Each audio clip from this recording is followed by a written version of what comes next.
e paz. Gente, nós estamos no nosso último culto público de 2021. Coisa maravilhosa, a gente terminar o ano assim. Um ano atípico, né, de tantas vivências intensas. Alegria muito grande, tristezas profundas. Tivemos perdas irreparáveis, que nos machucaram muito, mas também experimentamos conquistas muito bonitas. Alguns passaram por crises financeiras assustadoras, mas todos nós experimentamos da graciosa providência do Senhor. Dores e curas, noites de choro, mas também manhãs de alegria. Aquilo que a gente experimenta ao longo da vida vai produzir em nós esperança ou desesperança. Qual é a sua situação hoje, nesse final de ano? Contagem regressiva para 2022. Eu quero pensar nisso com base em Lamentações, capítulo 3, dos versos 17 ao 23. A gente podia ler junto. Vamos colocar de pé?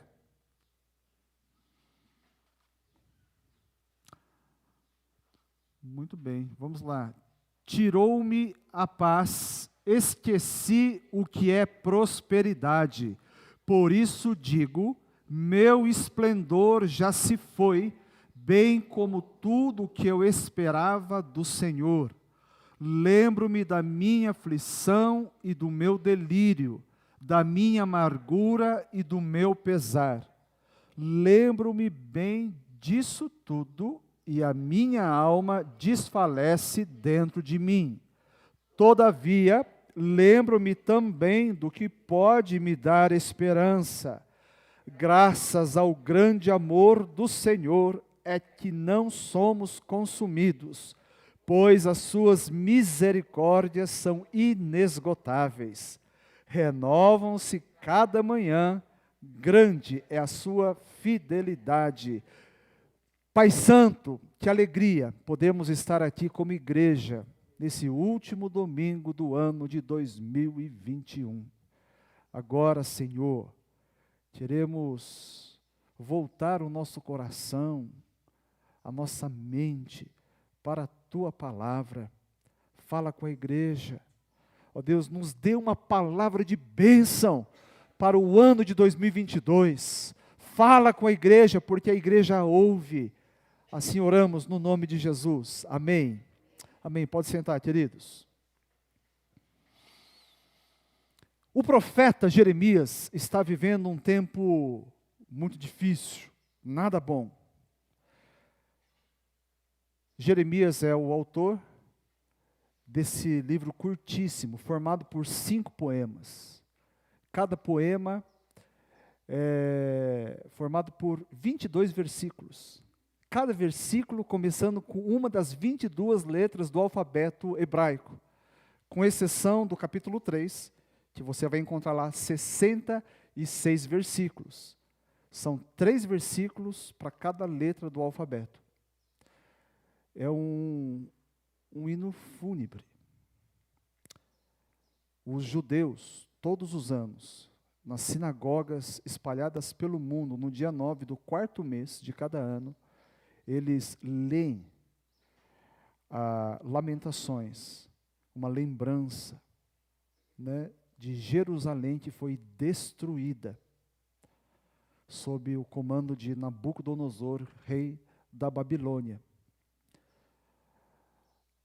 E também um lembrete, para que o povo não volte mais a se afastar, a se rebelar contra o seu Deus. Então, é isso. Uma tragédia nacional que abalou as emoções, o moral do povo de Judá. Porque a tribo do norte já havia sido levada para o cativeiro, estava aqui eles com orgulho. Sabe aquele orgulho que eles tinham de serem povo de Deus? Totalmente destruído. Os tempos áureos com Davi e Salomão era coisa do passado. Passado distante. E no versículo 17, então, ele fala: esqueci-me o que é prosperidade. Gente, tempos de paz, tempos alegres, tempos prósperos, por melhor que tenham sido, quando eles são sucedidos por tempos trevosos como esse que eles estavam vivendo, sabe, aquela dificuldade prolongada, uma calamidade severa, ele tem de ser esquecido. Como aconteceu lá no Egito. Gênesis 41, 31, a gente vê lá a interpretação que José dera ao sonho do faraó. O faraó teve um sonho, e nesse sonho, ele viu 7 vacas gordas, né, que representavam o quê? Deus haveria de trazer 7 anos de uma prosperidade tremenda para o povo. O povo ia nadar de braçada num tempo legal. Mas logo depois, seria sucedido 7 anos de uma fome muito grande. E essa fome seria tamanha que, olha o que ele diz: a fome que virá depois será tão rigorosa que o tempo de fartura não será mais lembrado na terra.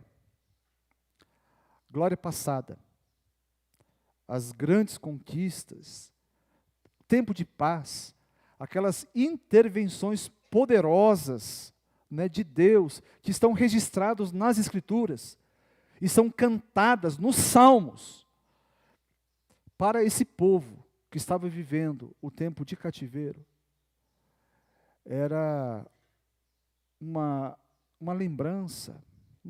Ele não fala aqui de amnésia, gente, está falando que tudo isso tornou-se emocionalmente irrelevante.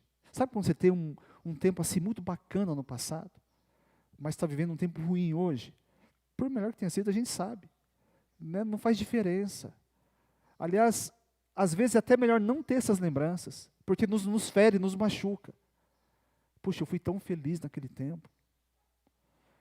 Então, essa condição, gente, dramática e sofrida, produziu um forte desânimo no profeta. Olha o que ele diz no verso 18: o meu esplendor já se foi. Esplendor, em algumas versões está glória. Né? No hebraico, essa palavra também quer dizer seiva. A mesma palavra. Seiva é o que é? É aquilo que nutre a planta. Seiva é aquele que sustenta a vida, né, na vegetação. Então o profeta está querendo dizer o quê? Que ele estava abatido, ele perdeu todo o seu vigor. Agora, ele fala que tudo que ele esperava no Senhor se foi. Se tudo que você espera desaparece, o que sobra? Desesperança. Como alguém pode viver assim?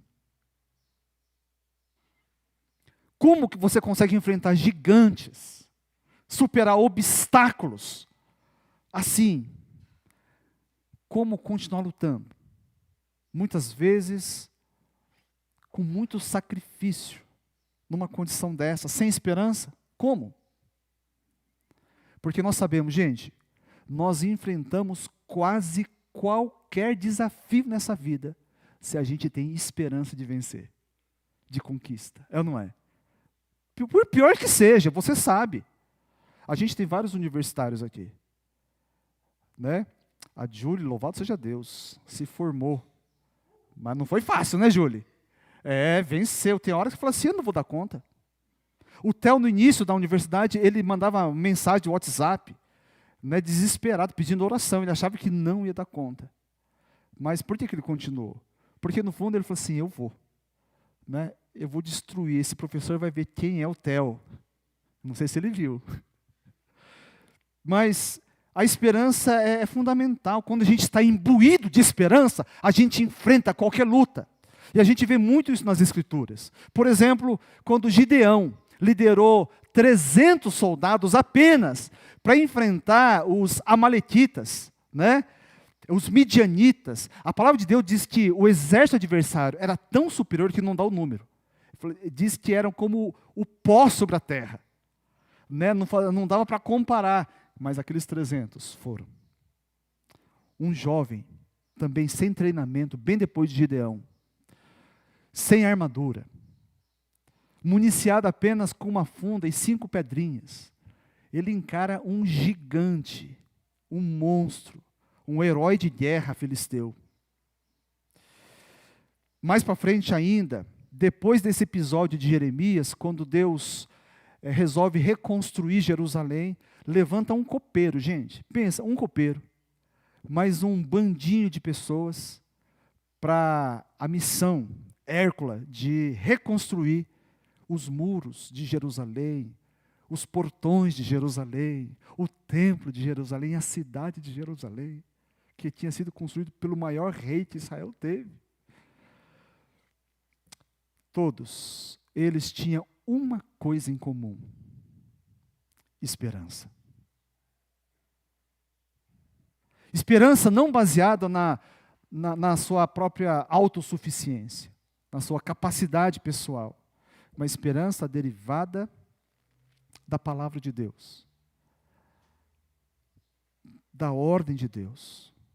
Eles foram movidos por Deus, numa missão dada por Deus. Então, a esperança do crente, irmãos, que a gente está tratando aqui, não é aquela esperança de eu vou fazer o que eu quero, do jeito que eu quero e quando eu quiser. A gente está falando aqui de ter esperança num propósito, numa missão dada por Deus. Tem gente que pensa, missão, então eu tenho que pregar o evangelho. Não estou falando só isso, não. Por exemplo, quem é casado aqui? Levanta a mão. Quem é casado? Casados. Muito bem. Nós que somos casados temos uma missão, né? Eu tenho uma missão de ser o melhor marido que eu puder ser para abençoar a Chia.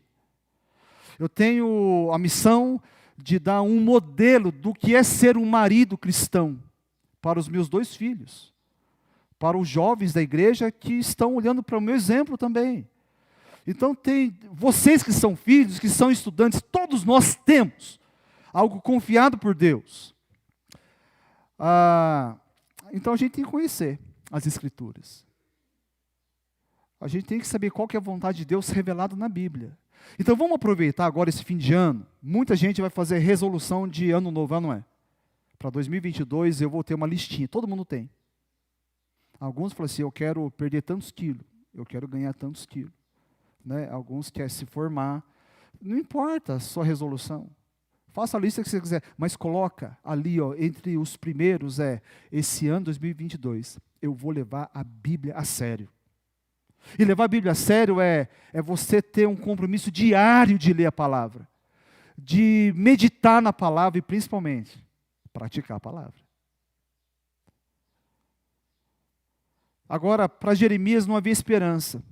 E quando a gente não tem esperança, a nossa mente ela é tomada por pensamentos limitadores, castrantes, sabe? Pensamentos que bloqueiam a nossa vida. E a nossa vida fica amarrada. Veja lá verso 19. Olha que tipo de coisa começou a vir na mente desse profeta, homem de Deus. Lembro-me da minha aflição, do meu delírio, da minha amargura e do meu pesar. É esse tipo de coisa que estava ocupando a mente dele. E esse tipo de pensamento faz muito mal para o coração. Ele produz abatimento. A alma desfalece. E não dá para viver bem assim. Como foi o seu ano de 2021? Você teve resultados ruins? Vários aqui a gente sabe que teve. Situações difíceis. Muita oposição. Você teve perdas. Experimentou dores. Essas coisas, quando a gente vivencia, facilmente pode, como que colar pensamentos danosos na nossa alma. Afinal, estão aí. Basta você abrir os olhos, né? Só que o problema é que quando essas coisas começam a colar na alma da gente, elas começam a comunicar algumas mensagens extremamente danosas. Ela traz a reboque, por exemplo, a culpa é sua. A culpa é sua. Ou, para piorar, você é um fracasso. Você não conseguiu de novo. E é melhor nem tentar outra vez. Jeremias, ele não caiu nessa arapuca. No verso 21, a gente vê a reviravolta, e a partir do verso 21 é o ponto alto desse livro. Foi a chave de virada na vida de Jeremias. Olha lá, verso 21. Essa palavra é boa demais, gente. Vamos lá, as mulheres leem bem alto isso aí.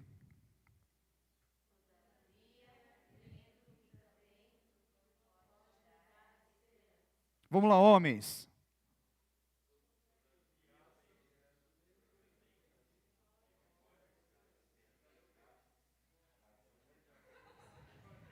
Muito bem.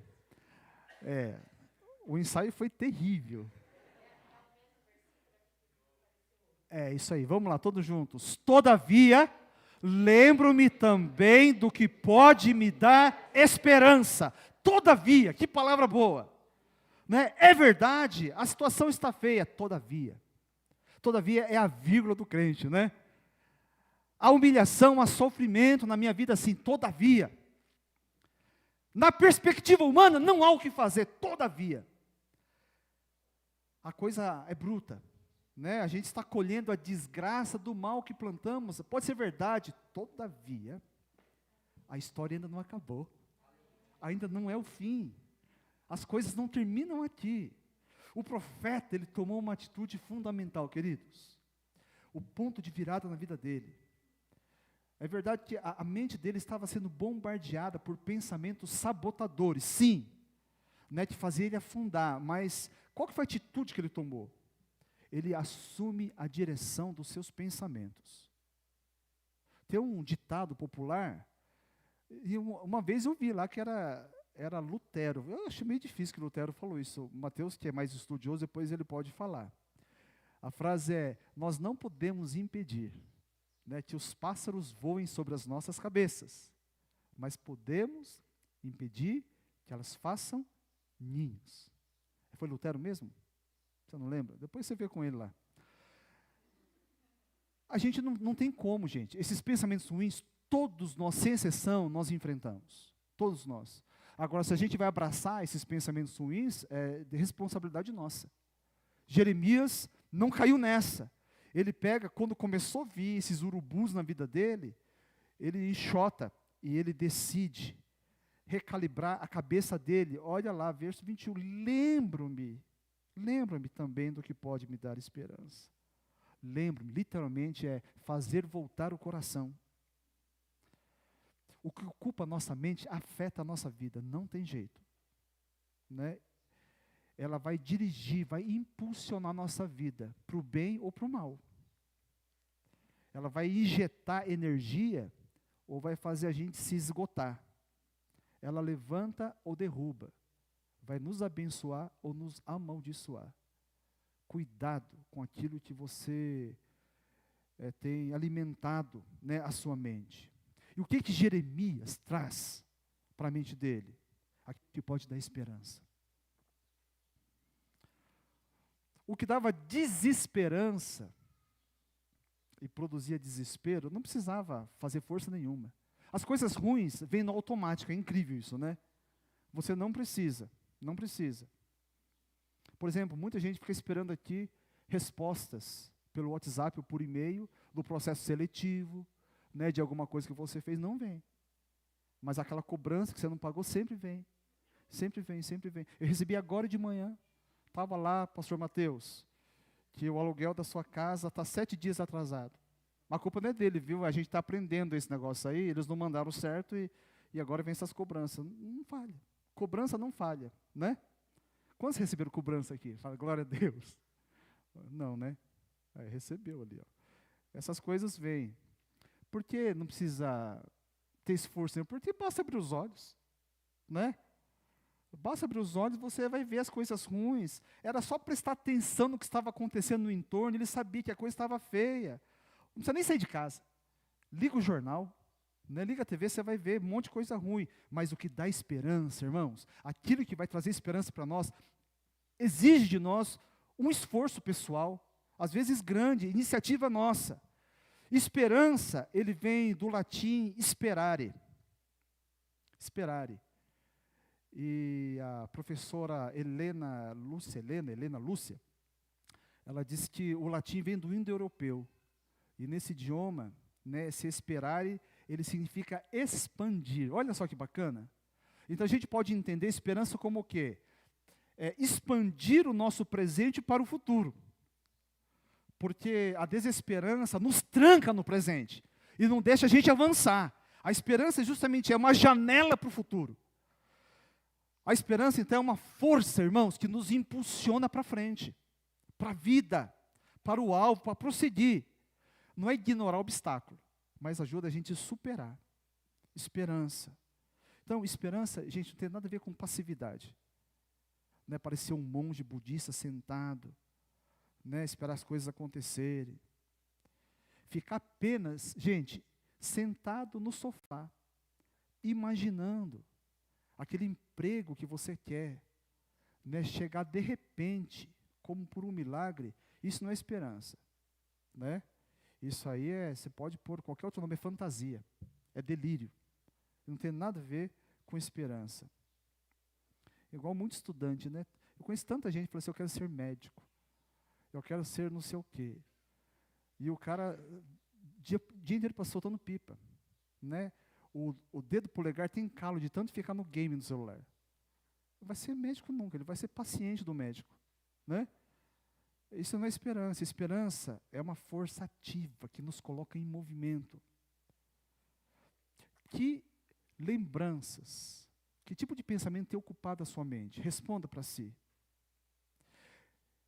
Esses pensamentos têm dado esperança para você ou provocado desespero?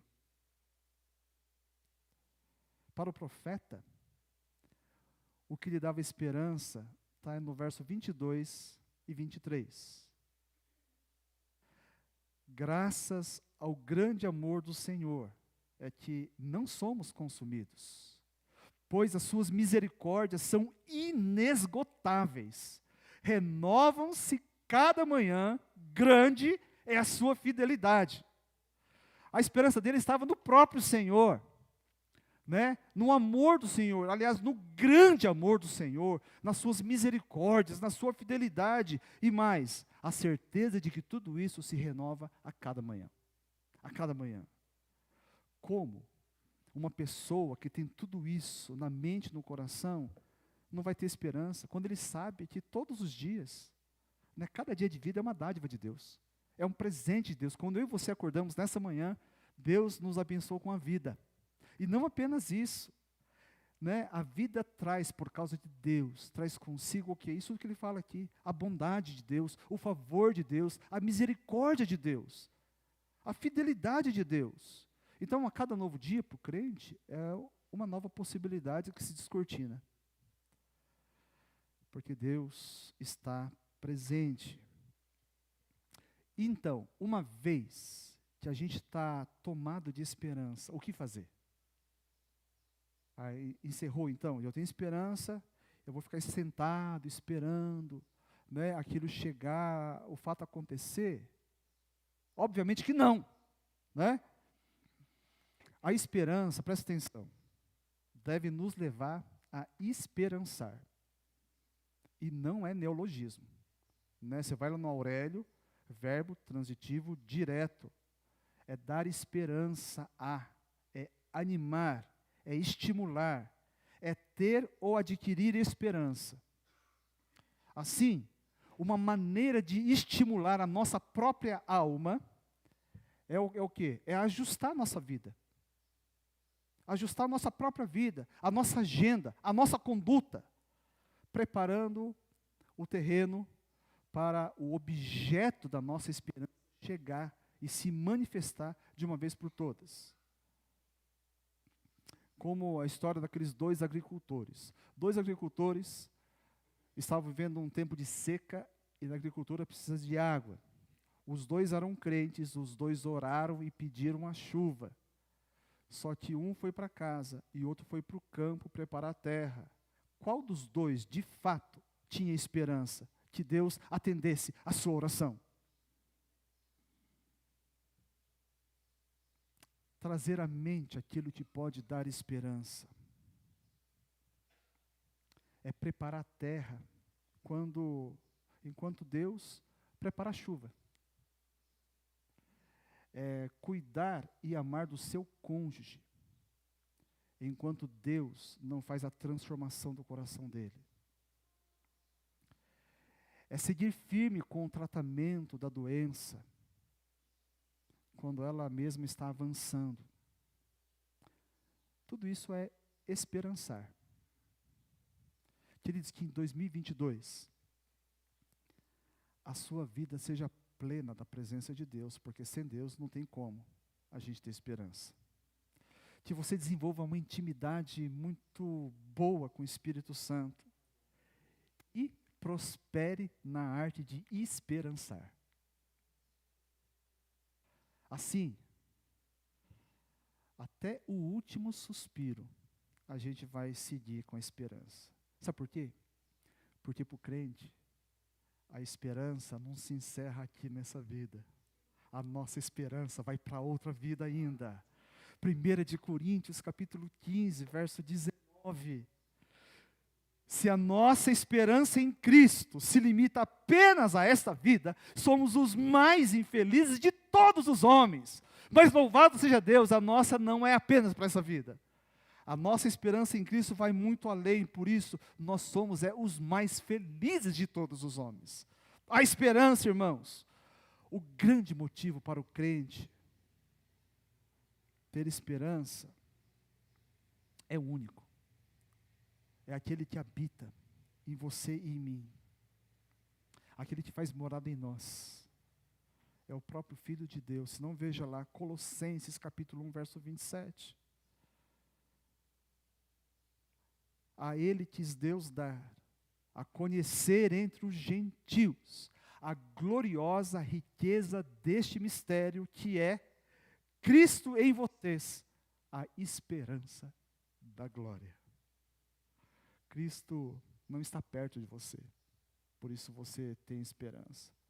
Cristo não está ao lado, não está junto. Cristo está em você. Essa é a esperança da glória. Nós somos o povo da esperança. E porque temos esperança, a gente deve prosseguir. É a esperança que nos movimenta. Quais são as suas esperanças? 2022 é um dia, é um ano para a gente experimentar muita coisa. A igreja vai se movimentar na direção do seu objeto da esperança. Amém ou não? Alimente a sua mente com aquilo que pode dar esperança.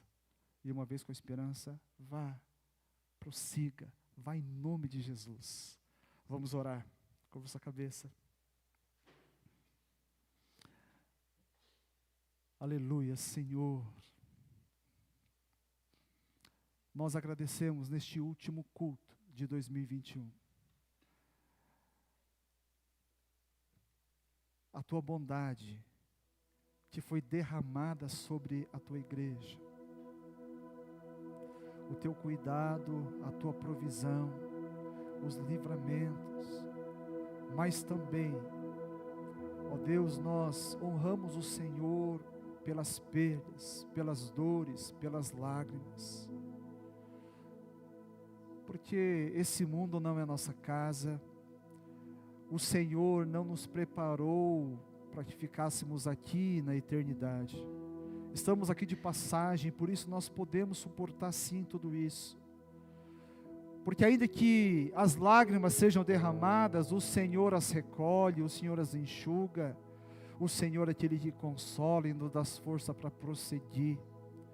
Obrigado, Deus, porque na verdade muita coisa nessa vida não faz sentido, não fez sentido e a gente não entende. mas também isso é de só menos importância. O que nós sabemos é que existe um Deus, e esse Deus cuida de nós, esse Deus nos ama, esse Deus permanece fiel até quando nós somos infiéis.